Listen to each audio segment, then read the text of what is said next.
Hey, it's John! Thank you to all y'all for your amazing support on my Sly 3 review. Of course, be sure to leave a comment to be featured in my next video, and a big ol' thank you to my Patreon backers, Dauber_, Stan, Dotman, Jesse, Brian, and Angel. This is something a bit different, so please let me know if you enjoy, and I'll do more reviews like this. Wrath of Cortex, Enter the Dragonfly. The two fourth games in their respective franchises, both of which created after their departure from their original developers, and both of which receiving not so favorable reception. And as I said nearly 2 years ago in my Spyro 1 review— 2 years already? Good God. He and Crash Bandicoot have always been tied at the hip. Like this monstrosity. So I thought rather than doing my traditional bullshit, let's clump these clusterfucks of software together for one big versus review to determine which game is better, or worse, I guess? To answer this question, there's a few basic categories I'll be looking at. The premise, so we have some context for what the game is about. Simply put, the good, the bad, the endings, and finally we'll draw our conclusion. Enough dillo-dallying. I made that joke already. Fuck off. Let's dive right in, starting with Traveler's Tales. Crash Bandicoot, the Wrath of Cortex. We're introduced to a long, did I mention long, cutscene to start off the game, featuring Uka Uka scolding his band of villains for not spreading enough evil, but really he should be scolding Cortex for those fucking insects growing on his face. Fuck you and your eyebrows. Also, if you're wondering how they got out of this predicament, tough shit. You never find out. They're just out of it. CTR and Bash were spin-offs, so whatever, but since this was seemingly a proper continuation of the story established by the original trilogy, you'd think they'd explain this, but no. Anyway, Cortex has been too busy to wax those caterpillars because he's been working day and night on a top-secret bioweapon to eliminate Crash, which turns out to be another Bandicoot. The idea of Cortex conjuring up another Bandicoot to take out his original creation is a pretty cool concept, so Traveler's Tales, I tip my hat to you. But there's a twist! Captain Crunch, as Cortex calls him, needs a power source to be put into action, and Uka Uka suggests that source be the also newly introduced elementals. 4 masks representing earth, water, fire, and air, possessing world-ending cataclysmic powers who had to be sealed away centuries ago for their mischief by the ancients. Seriously, who are they? But yeah, these guys help Crunch take out Crash, and from there, you know the rest. You must collect all the crystals and the gems if you want the secret ending, complete time trials if you want to unlock more levels, etc. It's basically the same game as Crash 3, but worse.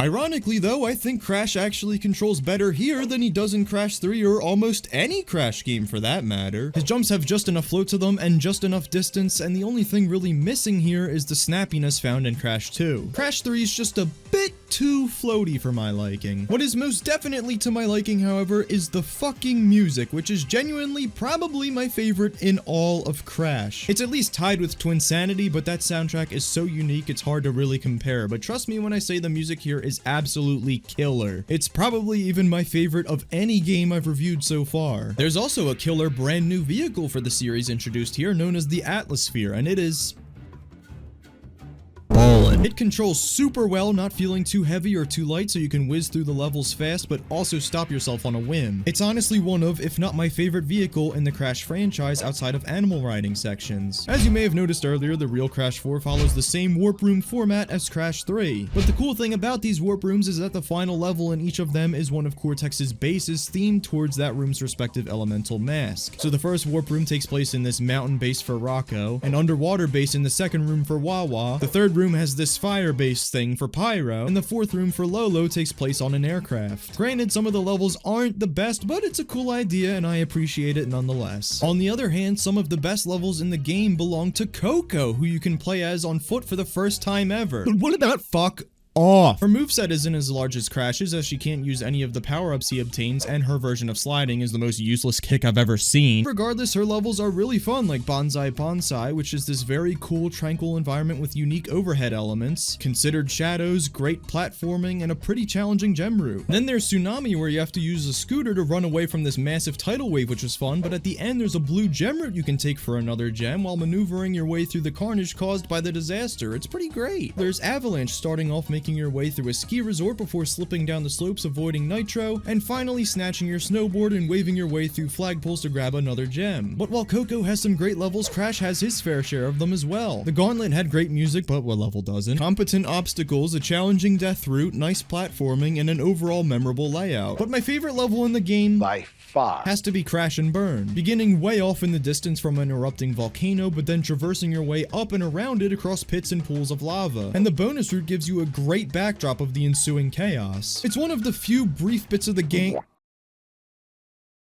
Well, that's dark. It's one of the few brief bits of the game that really feels like Crash has gone next gen. But then...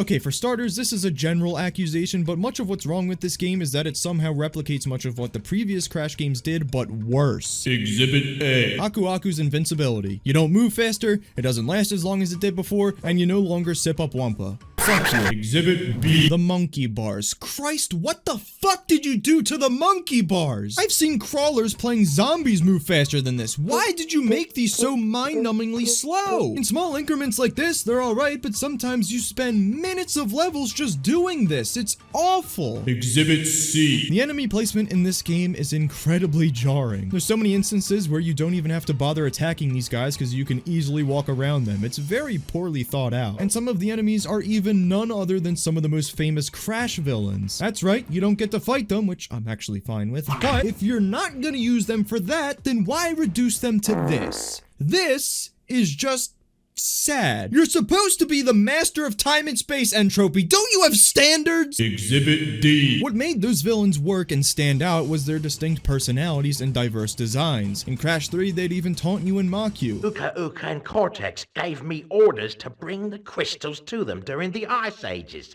So give me the goods and shove off, or I'll roast yous. Here, the elemental masks try to do that.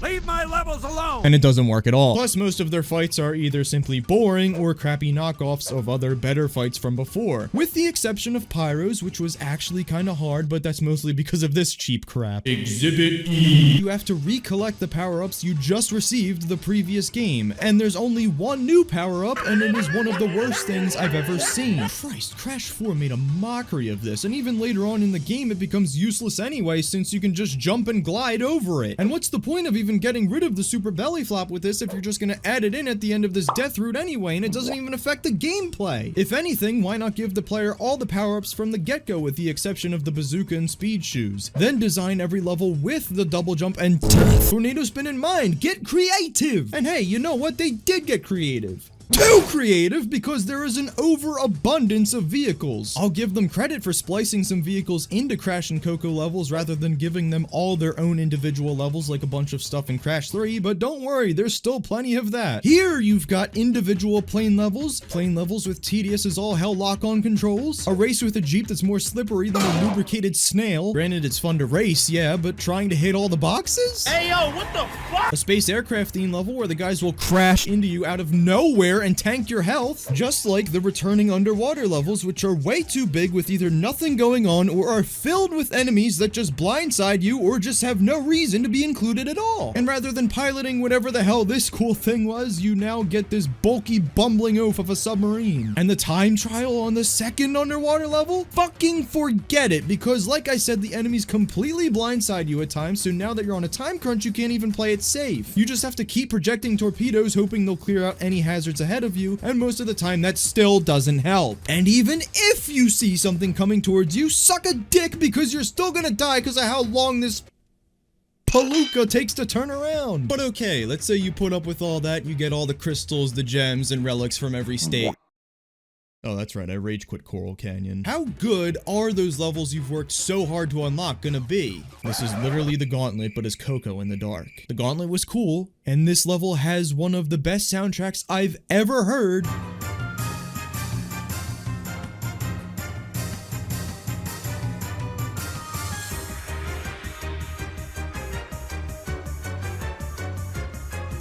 But at the end of the day, this is still literally a copy and paste of the Gauntlet. If you think that's pathetic, the next secret level is a minecart race, yes, another vehicle, between you and Crunch where you can literally win the race without pressing a single button. still more fun than the underwater levels. Then the next level is another race in another vehicle against a polar bear on a magic carpet. Nothing awful about this, but like, can I just get a bonus Crash platforming level now? Please? No? Okay, fine, I'll take a ball level, but come on guys, seriously, please.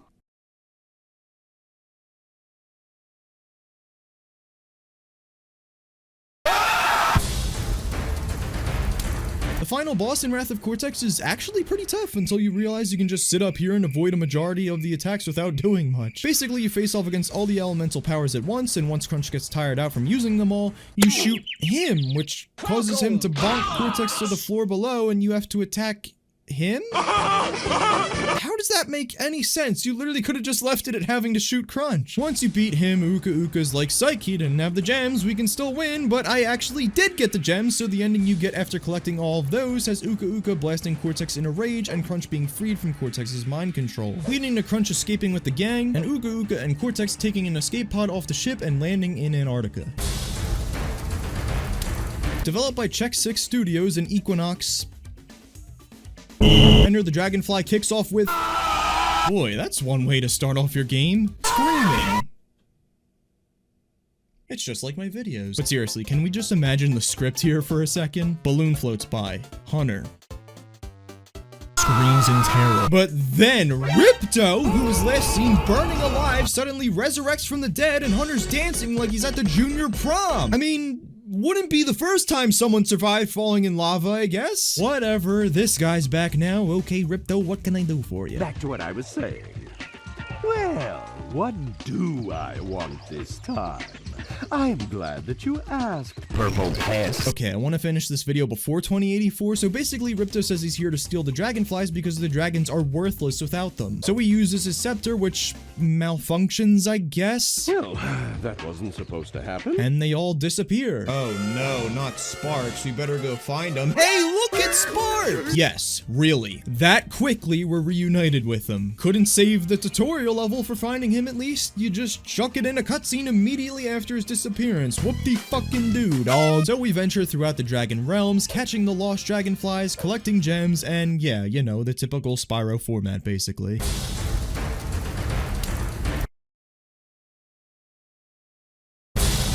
Alright, I'm kidding. But only a little bit. The save icons are cool. Sure, they're a nice touch, but more than anything, I thought they were good because they're a good laugh. Okay, but seriously, the game outside of some character models and their amnesia monster jaws actually looks pretty good. Genuinely looks like a next-gen version of the Spyro I came to know and moderately like on the PS1. The implementation of new breath abilities is pretty rad, and it's nice how certain enemies are only weak to specific breaths and how they're also used for platforming challenges and whatnot. The soundtrack from Stuart Copeland is also great as usual, although some tracks I'm not the biggest fan of, but for the most part they're up to par with what you'd expect from a Spyro game. Yeah, I wasn't kidding when I said I was only joking a little bit, because there is a lot wrong with this game, which I'm sure you could tell right away with the opening sequence, which are basically the only cutscenes sprinkled in the whole game. There's one more like 4 hours into playing where Crush and Gulp tell Ripto, yes they can talk now, that his scepter seemed to malfunction and scatter the dragonflies rather than kill them or capture them, whatever he wanted to do. So in a rage, I guess he just kills Crush and Gulp because, well, we never see them again. After this, we don't even fight them. Ripto decides to send his Riptox out to try and retrieve the dragonflies, you know, the guys we've already been fighting for 4 hours? Why not just put this scene before like the first level or something? Odd placement or not, this scene is laughably bad for its writing and production value. It's even worse than the game's opening. It feels like I'm watching a YouTube poop. Excuse me, oh short one. Sir, short one. This and the start of the adventure are the only bits we see of Ripto throughout the game. He wasn't a fantastic villain or anything in Spyro 2, but he was way more involved and captivating in that game. Now he's just barely here, and I have no reason to care for him. Ripto's not the only notable Spyro character with practically no presence, because Bianca's there for the opening cutscene and for one thing after that, and from there you never see her again. Moneybag shows up in the first level and you never see him again either, for better or worse. But don't worry, the professor's here. kinda. They just give his sound effect to random characters whose voices don't even fit the sound. You got enough dragonflies to get the boat up and running. The minigames range from tolerable to just plain bad. There's nothing enjoyable. There's this slide which would be good, but sometimes it just jerks you in another direction without even touching the controller. Then there's a plain minigame which is like the easiest thing I've played in my life. Yes, even easier than Ghost Town. There's a platforming challenge where you have to head bash this button and it just decided not to work sometimes. Speaking of, I ran into this glitch where an enemy killed me and every time I respawned he just kept killing me over and over until I reached game over and I couldn't do anything about it because I'd practically be dead once the screen finally faded back in. There's a tank minigame where sometimes your shots have some leeway and will home back in on enemies if you're a bit off, but then other times they veer off in a completely different direction. Where is the logic? Seriously, where is the logic in this game? We hit this button to free this guy and then just couldn't even be bothered to show the gate lowering or something? And they couldn't even loop the music either. Yeah, Wrath of Cortex was guilty of this with like 4-second stretches of silence at times, but here sometimes there's a good 20 seconds where there's just no music. Ooh, boy, a treasure chest. Maybe there's a bunch of gems or something in here or some cool optional collectible. Hey, it's Young. You're the worst. Just like Spyro's controls can be worse than they were in the original trilogy, mainly his jumping. Sometimes you glitch through the floor, sometimes Spyro does whatever the hell he wants, and sometimes, you know what gives me head trauma? The wing shield. How is this not deflecting back at you? What are you doing? Come on, Spyro, buddy, not you too. Spyro, where are you going? I'm in the middle of something here. All right, you know what? Fuck it. I'm done with this game. I'm done with the glitches. I'm done with the bullshit. The portal to the final boss, and one and only boss, actually, is just open now. There was never an indication of what I would have to do to get it open. It's just fucking open. So let's just do it. Let's just finish this stupid piece of shit game.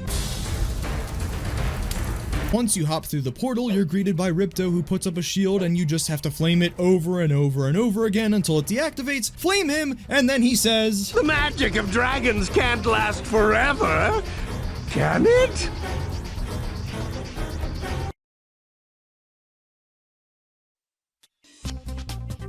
The fuck is that? Well, I'm absolutely not bothering to 100% this game to get the secret ending, so thank God for YouTube. Let's see what we got here.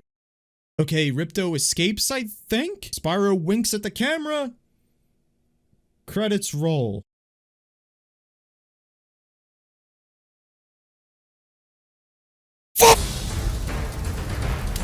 I tried, guys. I really tried to give Enter the Dragonfly the benefit of the doubt, considering I never played it for myself and have only heard of how abhorrent it was, but the rumors are true. This thing fucking sucks. And I know I play up my anger for the ha-has, but I wasn't angry when I finished this game. I was just sad. I mean, I know I've said Spyro 3 was rushed, Jak 3 was rushed, but this? Enter the Dragonfly had one of the messiest developments for a game ever, leading to the final product being a complete disaster. With that in mind, I really pity everyone who had to work on this thing, and I don't envy them one bit, because judging from interviews and other info online, it sounded like a fucking nightmare to wrap up production considering the traumatic office environment and conditions. And that just hurts my heart knowing some of the shit these people had to go through trying to make something for us to enjoy. But rather, after the game's release, Spyro was unfortunately regarded by Insomniac CEO Ted Price as an abused stepchild. It's even sadder to think how ambitious the plans for this game was before corporate schmucks seemingly ruined everything, but under the circumstances, it seems like a miracle that we even got a game out of this at all. The Wrath of Cortex followed a similar path considering the original idea for the game was also totally different from what we got with the final product, but at the end of the day, they gave us a pretty competent experience nonetheless, even if there are some puzzling downgrades of pre-established mechanics. And although it's got its fair share of gibberish, I think overall it turned out pretty okay, and it's got enough going for it to keep me coming back every now and then thanks to its great music, atmosphere, and good old-fashioned Crash platforming like every 5 levels or whatever. With that said, the winner and better game of these two controversial entries, in my opinion, is Crash Bandicoot: The Wrath of Cortex. But I think we've made it quite apparent at this point that this isn't so much a case of who won, but more so who was less of a loser, because neither of these franchises had much success in their PlayStation 2 debuts. So next time, we'll be seeing if their first handheld adventures on the GBA would lead to more success.